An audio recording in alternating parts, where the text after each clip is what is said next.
Bawat laban nakakasabi, utak tibibang palaging bibig. Bilang palakasan ng pananamit o baka kainin ka ng pananabi.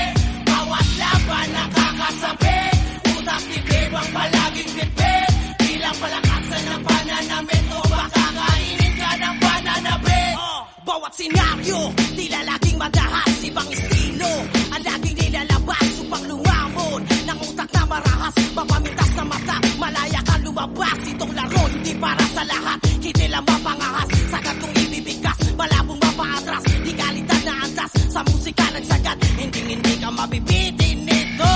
Walang hangganan, sumuko di kailangan, parehas kung lumaban, kumatayan ay pasiklaban, huko na makabayan sa tunog na makaluma, kung hindi maunawan, bumangon sa kalagayan.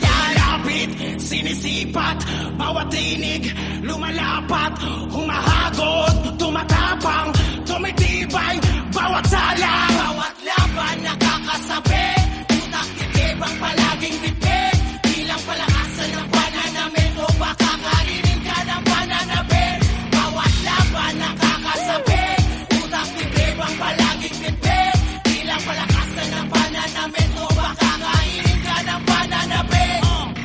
Buhat ng malamang, kulang pa sa yabang, humiram ng angas sa musikang nakasalang. Doon na ginanahang, manggulat ng kalaban, tinulak sa hangganan ng utak at katawan. Respeto ang tropeyo sa gantong patimpalak, di kailangan ng ginto para masabing mabigat. Pagka malikhain isagad, pag may nakahain sumunggab, dinabaling masabi ang mahangin